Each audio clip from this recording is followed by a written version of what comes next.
Friends, આજે ફરીથી એક બીજો છે છેલ્લો ટીસીએસનો જે ગૌણ પોઈન્ટ હતો એ આપણે જોશું. તો સૌ પ્રથમ આપણે ફ્રેન્ડ્સ રિપોર્ટમાં જશું, એમાં ટીસીએસ લઈ લેશું. એમાં ફ્રેન્ડ્સ ટીસીએસના સર્ટિફિકેટ કઈ રીતના જનરેટ કરવા અને એની પ્રિન્ટ કઈ રીતની કરવી એની ડિટેલ આપેલી છે. એમાં જશું. અહીં કાંઈ પણ ડિટેલ અત્યારે તમને શો નહીં કરાય, પરંતુ અહીં એડ કરશો ફ્રેન્ડ્સ તો અહીં એની ડિટેલ આપેલી હશે કે ટીસીએસના સર્ટિફિકેટ ક્યારે જોવે છે.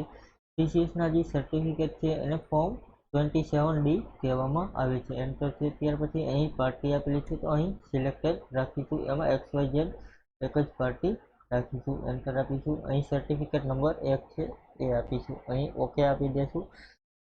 અહીં સર્ટિફિકેટ એડ થઈ ગયું છે. તમારે આની પ્રિન્ટ જોતી હોય ફ્રેન્ડ્સ તો અહીં પ્રિન્ટ આપીશું. અહીં ઓકે કરી દઈશું.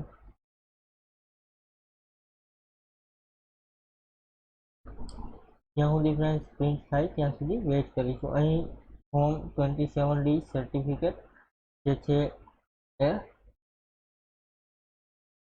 તમને જોવા મળશે.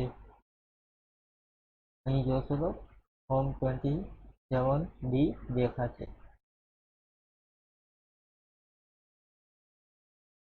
ત્યાર પછી એસ્કેપ આપીશું. બાકીના જે વધતા પોઈન્ટ છે એ જોશું. ફરીથી રિપોર્ટમાં જશું ફ્રેન્ડ્સ. એમાં લેશું ટીસીએસ. એમાં ટીસીએસ ફોર્મ ટીસીએસમાં ફ્રેન્ડ્સ આટલા ફોર્મ આવે છે. તમારે અત્યારે હું તમને ફ્રેન્ડ્સ એક બે બતાવું છું, બાકી તમે નિરાતે જોઈ લેજો. ઓકે આપે પ્રિન્ટ બતાવીશ. અહીં ફ્રેન્ડ્સ જોશો તો ફોર્મ 27E અહીં બતાવશે. અહીં તમારી કંપનીનું નામ, તમે જે મેડિકલમાં જે રીતની પાર્ટી બનાવશો એ રીતની બધી જ ડિટેલ અહીં શો કરશે. અને તમે જેટલો ટીસીએસ ભર્યો હશે એની ડિટેલ પણ તમને અહીં શો કરશે. અહીં જોશો તો NEFT BSR કોડ ને દરેક વસ્તુ તમને અહીં શો કરશે. ફરીથી એસ્કેપ આપીશું. રિપોર્ટમાં જશું.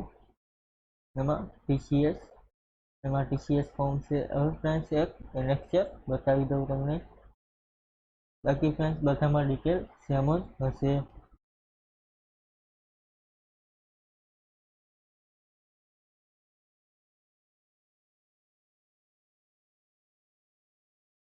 અહીં જો છો ફ્રેન્ડ્સ તો એનેક્ચરમાં તમને આ પ્રકારની ડિટેલ બતાવશે. આ જ પ્રમાણે ફ્રેન્ડ્સ બાકીના જે 2-3 ફોર્મ છે એ તમે તમારી રીતે જોઈ લેજો. અહીં સેટઅપ ફ્રેન્ડ્સ રિપોર્ટમાં જશું. એમાં ટીસીએસ ઈ રિટર્ન આપેલું છે. અહીં તમારે ટીસીએસ ઈ રિટર્ન ક્રિએટ કરવાનું હોય છે. અહીં XML ટાઈપની ફાઇલ ક્રિએટ થાય છે અને એ ફાઇલ ડાયરેક્ટ તમારે અપલોડ કરવાની રહેતી હોય છે. પરંતુ મોસ્ટ ઓફ અત્યારે ચલણ બનાવી અને એ ચલણમાં ડાયરેક્ટ ટાણની વેબસાઇટમાં જઈને લોકો પે કરે છે.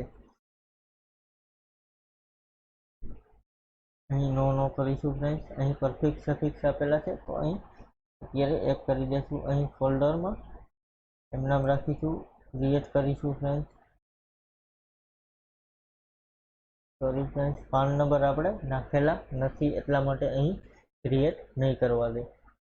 તમે કંપનીમાં પાન નંબર નાખી દેશો ત્યાર પછી અહીં તમને ક્રિએટ કરવા દેશે. Thank you. આપણા જે ટીસીએસના પોઈન્ટ હતા એ આપણે બધા જ પૂરા કરી નાખ્યા છે. અહીં આપણે આખા મિરેકલમાં જેટલા મેન પોઈન્ટ અને એડવાન્સ પોઈન્ટ હતા ફ્રેન્ડ્સ એ આપણે જોઈ લીધા છે. આજે આપણે મિરેકલની બધી જ ડિટેલ પૂરી કરી નાખી છે. હવે જે એડવાન્સ પોઈન્ટ જે હશે એ આપણે જોતા જશું. Thank you friends. અત્યાર સુધી આપણા વિડીયો રેગ્યુલર હતા. હવે કદાચ આપણા વિડીયો જે છે એ 2 દિવસે એકાદી વાર આવશે, અથવા તો જો એટલા બધા પોઈન્ટ હશે તો આપણે રેગ્યુલર કરીશું. ત્યાર પછી ફ્રેન્ડ્સ મિરેકલ એકાઉન્ટિંગ આપણે જે પૂરું થશે, આપણો જે કોર્સ છે એ પૂરો થશે ત્યાર પછી આપણે બીજા સોફ્ટવેરમાં એકાઉન્ટિંગનું શીખીશું. દરેક લોકલ સોફ્ટવેર ફ્રેન્ડ્સ સરખા જ હોય છે, પરંતુ ઇન્ટરનેશનલ સોફ્ટવેર થોડા લેંગ્વેજમાં હાર્ડ પડતા હોય છે, પરંતુ એકાઉન્ટિંગ માટે દરેક સોફ્ટવેર સહેલા જ છે. ત્યાર પછી આપણે બીજા 2-3 સોફ્ટવેરમાં જોઈ લેશું. Thank you friends. આજનો આપણો જે પોઈન્ટ છે એ આપણે પૂરો કરીએ. કાલે ફરીથી બીજો પોઈન્ટ જોશું. Thank you friends.